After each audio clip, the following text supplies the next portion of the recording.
أفلا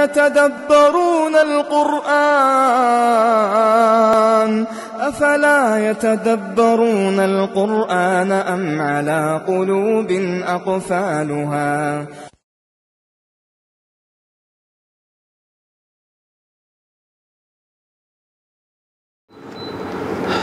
بسم الله الرحمن الرحيم الحمد لله والصلاة والسلام على رسول الله وأشهد أن لا إله إلا الله وحده لا شريك له وأشهد أن محمدا عبده ورسوله وبعد السلام عليكم ورحمة الله وبركاته. Урматтуу жамаат, урматтуу момун мусулман бир туугандар, дагы бир насип кылып мына жума намазында жүз көрүшүп отурабыз. Аллах Таала мына ушул жума намазга басып келген ар бир кадамдарыңыздарга бийик даражаларды, көптөгөн жакшылыктарды жазган болсун. Жана биздин билип билбей жасаган күнөө иштерибизди Аллах Таала өзү кечирсин. Бүгүнкү жума баяныбызда айта турган сөзүбүз, баяныбыз Пайгамбарыбыз саллаллаху алейхи ва салламдын бир хадисин окуп үйрөнөбүз. Пайгамбарыбыз саллаллаху алейхи ва салламдан төмөнкү хадис имам Бухари жана имам Муслим өздөрүнүн сахихтеринде мына ушул хадисти риваят кылышат. Равал Бухари ва Муслим фи сахихайхима мин хадис Анас ибн Малик радийаллаху анху анна ан-набий саллаллаху алейхи ва саллам قال. İmam Bukhari jana İmam Muslim özünün sahihlerinde Anas radıyallahu anhudan tömönkü hadiste rivayet kılışat. Şındığında Allah'tan Peygamberı Muhammed sallallahu aleyhi ve sellem aytti. قال يتبع الميت ثلاثة فيرجع اثنان ويبقى معه واحد يتبعه أهله وماله وعمله فيرجع أهله وماله ويبقى عمله.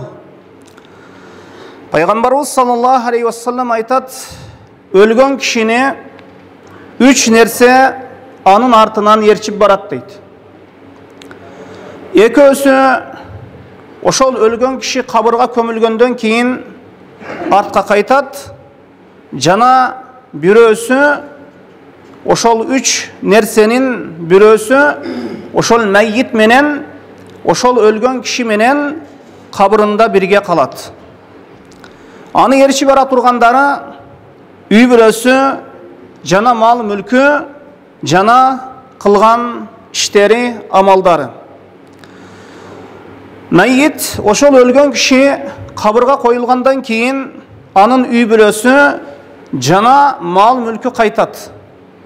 Jana jogoruda eki nerse kaytat debedik. Oşol eki nerse kayta turgаны, oşol mal mülkü, jana үй bирөөсү artka kaytat. Jana oşol ölgön kişi menen birge jasagan işi, amalı kalat deydi Peygamber sallallahu aleyhi ve sellem.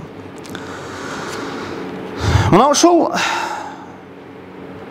hadistin manisine karay turgan bolsa, adam balası bul dünyada jaşayt eken, sözsüz türde үй бүлө kurat, үй бүлө arttırat, jana mal mülk arttırat.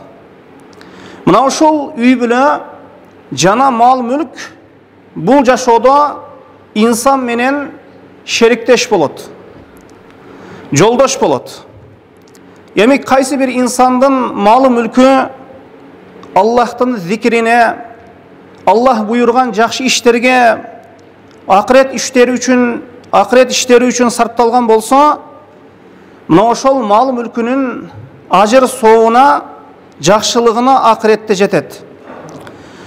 Jana oşol mal mülkü jaşoodо toptogon nerseleri barысы imanına jardam bergen bolsa, İslam dinine kızmat kılgan bolsa, insan sözsüz oşol mal mülkünün dünyada toptogon nerselerin barısın oşol jakşılığın ahirette köröt.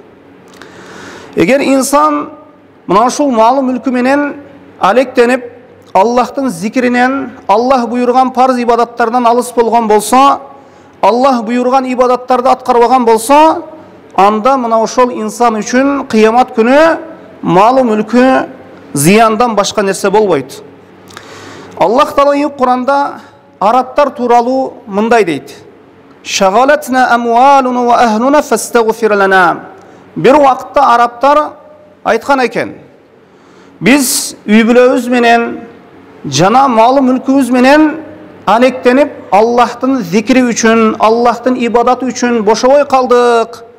Бизди кечиргин" деп мына ушундай дуа истигфар кылган экен, кылышкан экен Аллах Таалага.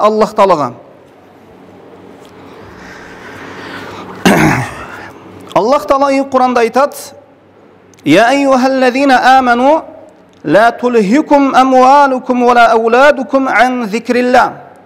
Ва ман яф'ал залика фа улайка хумул хасирун." Аллах Таала өзүнө иман келтирген пенделерге кайрылып мындай дейт: "Силердин бала чакаңар жана малы мүлкүңөр силерди Аллахтын зикринен алаксытып койбосун" дейт.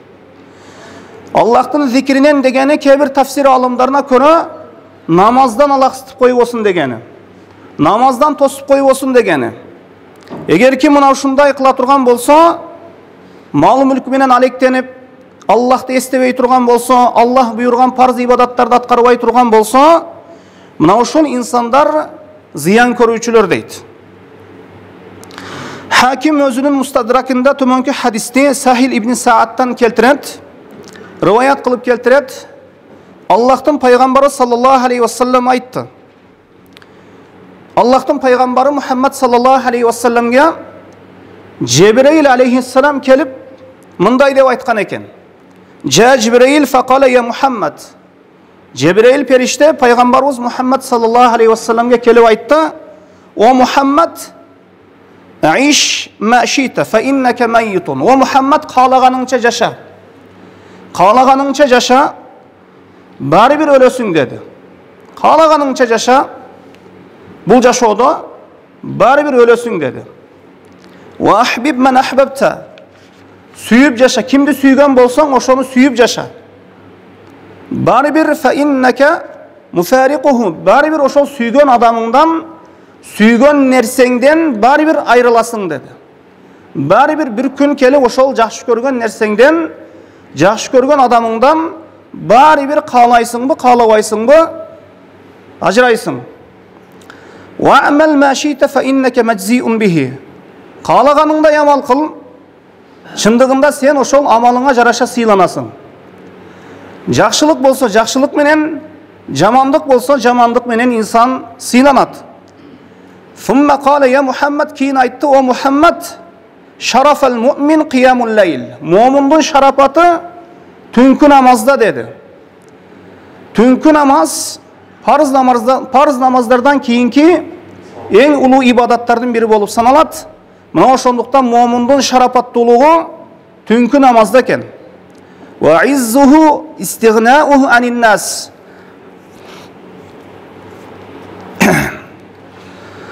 Ва иззуху истигнауху анин нас. Момундун иззати, азиздиги бул адамдардан беймуктаж, мындайча айтканда кажетсиз болгону, адамдардан бир нерсе сурабаганы. Адамдардан бир нерсе сурай берсеңиз, адамдар жаман көрөт. Аллах Тааладан бир нерсе сурабай койсо, Аллах Таала пендесине ачуусу келет. Мына ошондуктан момундун иззати, азиздиги адамдардан бейкажат болуусу, беймуктаж болуусу. Эгер инсан өлө турган болсо, мына ушул дүйнөдөн экинчи бир дүйнөгө кабыр жашоосуна көчүп өтөт. Мына ошол кезде инсан бул дүйнөдөн кабыр жашоосуна өткөндөн кийин инсан малы мүлкүнөн жана бала чакасынан, үй бүлөсүнөн пайдалана албай калат. Бир гана ошол үй бүлөсүнүн кылган дуасынан гана пайда албаса, башка нерсе жок. Мына бул нерсе Кур'ан-ы Каримде дагы айтылган: "Яума ла янфау малун ва ла банун илля ман аталлах би калбин салим." Ал күнү, кыямат күнү, акырет күнү, инсан бул дүйнөнү таштап акыретке өткөн убакытта анын малы мүлкү жана бала чакасы пайда бербейт дейт Аллах Таала. бері ғана таза жүрек менен келсе ғана пайда береді дейді. Мына Аллах Тағала башқа бір аятта айтады: وَلَقَدْ جِئْتُمُونَ فُرَادَ كَمَا خَلَقْنَاكُمْ أَوَّلَ مَرَّةٍ وَتَرَكْتُمْ مَا خَوَّلْنَاكُمْ وَرَاءَ ظُهُورِكُمْ. Шындығында мына емесілер біз бірінші жолы жаратқандай жалғыз авалда мына біздің алдымызға келдіңер дейді. Инсан жалғыз авалда, жалғыз түрде мына ошол қабырға барады. وَتَرَكْتُمْ مَا خَوَّلْنَاكُمْ وَرَاءَ ظُهُورِكُمْ. Мына артыңарда ошол байлық, бийлик, дос, туған, үй бүлөлүк, туғаншылық, мына ошонун барысын таштап, менің алдыма мына жалғыз түрде келдіңер дейді. Бұл ақиқат. Bir күн bir саатта үй бүлөбүздү таштап, байлық, бийлик, дос, туған, мына ошонун барысын таштап, Аллахтын алдына ошол жалғыз баруыбыз бұл ақиқат. Имам Муслим өзінің сахихинде төменгі хадисте Абу Хурайра радияллаху анхудан риwayat қылып келтіреді. Пайғамбар саллаллаху алейхи вассалам айтты: إذا مات الإنسان انقطع عنه أمله إلا من ثلاثة. Егер инсан өле тұрған болса, анын амалдары тоқтайды дейді. Эми инсан амал қыла албайды. Bir ғана үч нерседе ғана тоқтабайды екен. Өлгөндөн кийин дагы ошол инсандын ошол сооп иштери бола берет, ошол инсанга сооп иштер жазыла берет. Мына үч нерседе ғана. Биринчиси илля мин садақатин жариятин. Bir жүрүп турган, соогу дайым болуп турган садака жария калтырып кеткен болсо.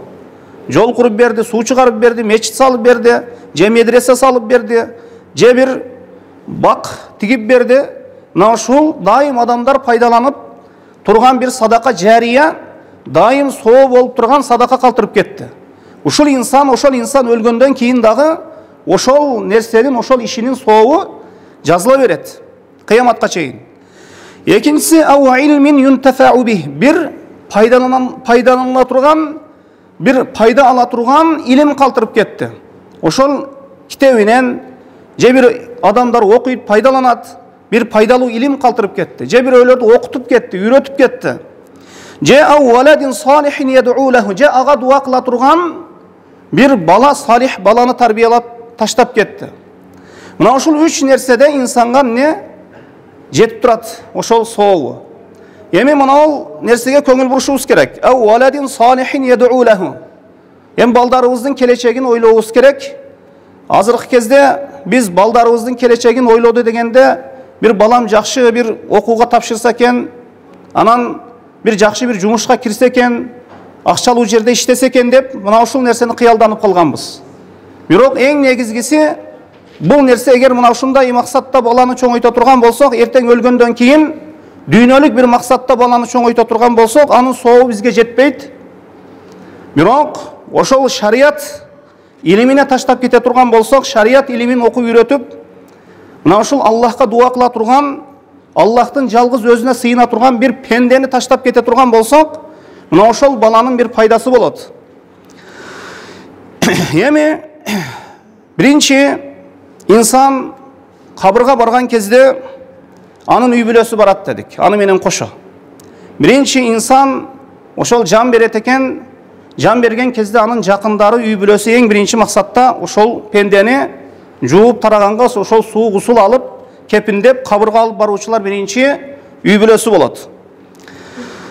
Эми ошол үй бүлөсүнүн пайдасы ошол инсанга дуа кылуусу, ошол дуа кылганы ошол өлгөн адамга, жакынына пайда берет. Эми азыркы кезде кээ бир өткөн салихиндердин сөзү, азыркы кездеги эми кээ бир адамдардын абалына аябай дал келет, алардын айткан сөздөрү. Эгер инсан өлө турган болсо, эми азыркы кезде дагы кээ бир көрүнүштөр, мына ушундай окуялар болуп кетип жатат. Эми өлүшү менен эле эртеси жакындары, балдары анын мурасын, мал мүлкүн талашканга түшөт. Ошол bir күн коюлду, кабырга коюлушу менен bir күн тынч. Эгер осуят кылып жазып кетпеген болсо, мурасты шариятка ылайык ошол бөлүп койбогон болсо, эртеси күн эле балдардын ортосунда тиги участок меники, тиги мал меники, тиги үй меники деген нерсе сөзсүз балдардын ортосунда келип чыгып атат. Ошондуктан кээ-бир салихиндер айткан экен, сен ушул дүйнөдөн өткөндөн кийин ошол сенин мураскорлоруң сенин малыңды бөлүштүрүү менен алек болушат. Ал эми сенин чыныгы Аллах жолунда болгон досторуң сенин өткөнүңө ошол бул аламдан өткөнүңө кайгырып, мындайча айтканда, ошол жүрөктөн мындайча айтканда сыздап, сага дуа кылып турат, сенин абалың тиякта кандай болор экендигин ойлоп, Аллах жолундагы досторуң дейт. Мына ошондуктан инсан ошол кабырда, ошол топурактын арасында турган кезде Аллах жолунда дос болгон достору үй бүлөсүнө караганда аябай жакшы дуа кылып, мындайча айтканда кайгы капа тартып, мындайча айтканда тынчсызданып турган болот. Мына Аллах Таала Кур'анда айтат: ошондуктан я аyyuhallazina amanu inna min azwajikum wa auladikum aduwwan lakum fahdharuhum. О Аллахка иман келтиргендер, чындыгында силердин аялдарыңар жана балдарыңар силерге душман дейт Аллах Таала. Эгер инсан ошол бала чакасы, малы мүлкү, үй бүлөсү Аллахка жакындатпаса, ошол малы мүлкү менен Аллахка ибадат кылбаса, малы мүлкү менен ошол үй бүлөсү менен Аллахка ибадат кылбаса, ошол инсан үчүн душман болуп калат. Мына ошондуктан алардан этияттагыла дейт Аллах Таала. Эми кабырга ээрчи бара турган инсанды үч нерсенин бирөөсү мына үй бүлөсү экен. Эми жакындар экен, үй бүлөсү, тууган уругу, жакындары. Экинчиси, ошол инсанды кабырга ээрчи бара турган экинчи нерсе бул ошол инсанды топтогон малы мүлкү. Инсан кабырга кирүүсү менен мына ушул нерсе малы мүлкү артка кайтат.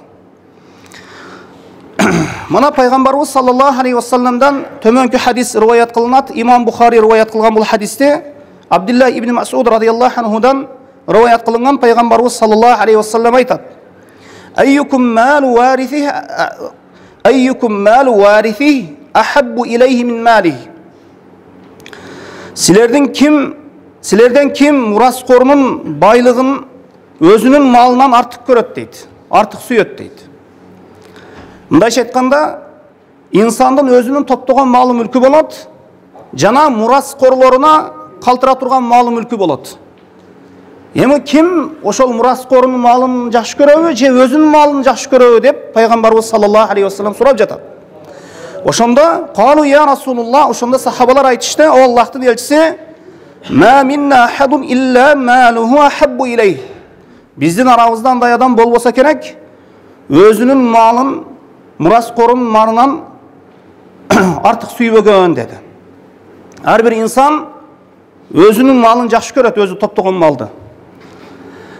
Эми инсан бир мисал келтире турган болсок, бир жерге от кетсе, ошол жерде мураскорлорундагы малы бар, бала чакасынын малы бар, жана өзүнүн топтогон малы бар.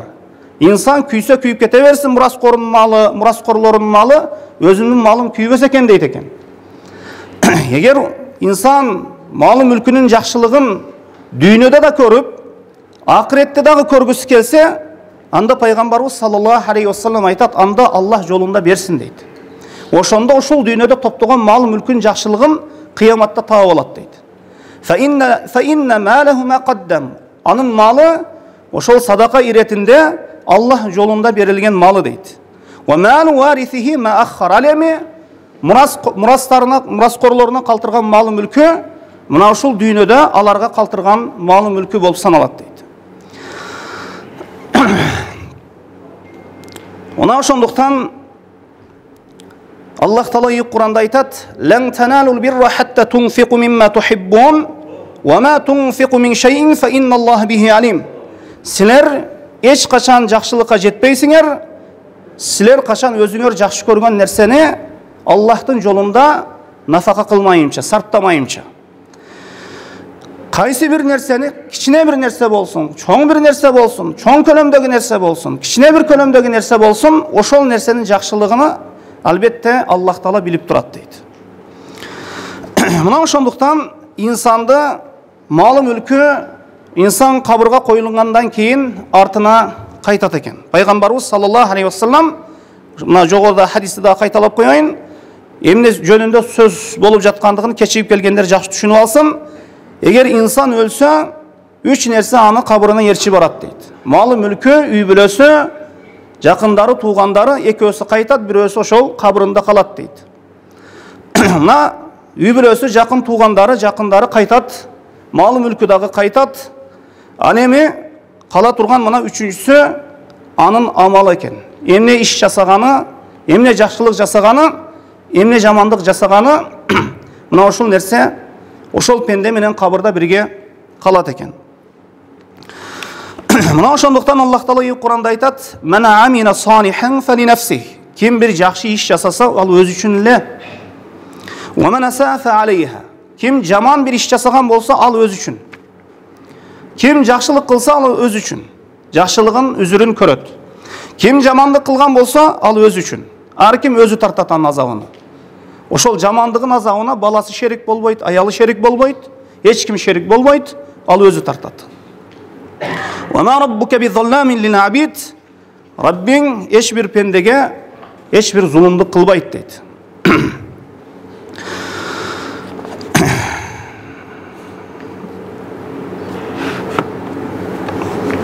Аллах Таала башка бир аятта айтат: "Мен кафара фа алейхи куфру."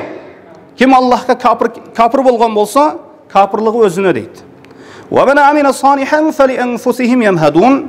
Ким эгер жакшы иш жасаган болса, ал үчүн бейиш даярдалды дейт. Инсан жакшылыгынын акыр акыбетін, сыйлыгын кабырында да көрөт, акыретте дагы көрөт. Жана жамандығының акыр акыбетін, жазасын кабырында да көрөт, акыретте дагы көрөт. Бул нерседен эч ким качып кутула албайт. Бул нерсе баарыбыздын башыбызга бир күн, бир саатта түшөт.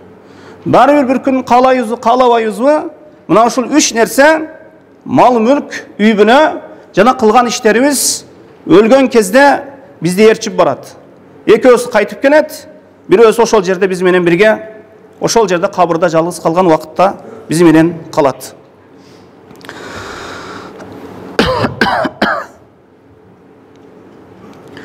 Мына ошондуктан Аллах Таала Кур'ан-ы Каримде дүйнөнү бир арзыбаган нерсе деген. Дүйнөнү Аллах Тааланын алдында Пайгамбарыбыз саллаллаху алейхи вассалам айтат: "Чымындын канатын чалыктагы кадыры жок" дейт. Мына ошондуктан дүйнөдө убактылуу экендигибизди, 4-5 күндүк дүйнөдө убактылуу экендигибизди эч качан унутпайлы. Бул хадистер угабыз, билебиз, окуйбуз, бирок эч качан унутпайлы. Бул хадистерди мындай окуганда, бул хадистерден акыйкат көрүнүп турат. Анткени бул нерсе акыйкат, каалайбызбы, каалабайбызбы, бир күн келип, бир саатта, бир күндө баары бир башыбызга түшөт. Мына ошондуктан мына ошол хадистерди уккандан кийин амал кылганга аракет кылалы. Мына Калал Хасан айтат, бир киши бир агасынын жаназасында күбө болду дейт. Мындайча айтканда, агасынын жаназасыны коштоп, мына ошол агасыны ошол коштоп көмгөнү ошол кабырга алып барды дейт. Анан агасыга карап айтты дейт. Ошо инисиге, агасыга карап айтты: "Мына кабырга келдиң 3 эле кийим менен" дейт. Өзү инсан өлгөн кезде бир 3 катар бир кепинге уруп коёт. 3 катар кепинге уруп коёт. Кепиндин басы дагы базарда эч бир кымбат эмес, бир арзыбаган бир материалга бир оролобуз, 3 кабат.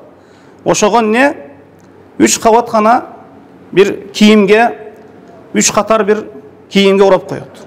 Мына ошондо айтты дейт, агасына карап туруп айтты дейт: "Мына көп, мына үй жайыңды, мал мүлкүңдү таштадың" дейт. Көптөгөн нерсеңди таштадың дейт. Бирок ошонун бирөөсү менен дагы мына кабырыңа келбедиң дейт.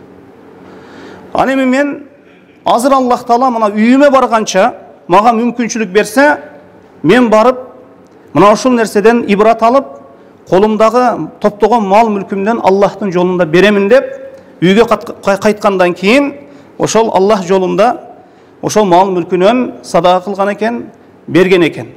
Мына ошондуктан инсан жақындары өткен кезде ошол дайыма жаназадан мына ушундай нерселерден ибрат алып кайтуубуз керек. Мына ошондой инсандын иманы көтөрүлүп, ошол иман көтөрүлүүсү менен инсан көп жакшы иштерди жасап калуусуна, кылып калуусуна себепчи болуп калат экен. Walhamdulillahi rabbil alamin wa sallallahu wa sallam ala nabiyyina Muhammad wa ala alihi wa sahbihi ajma'in.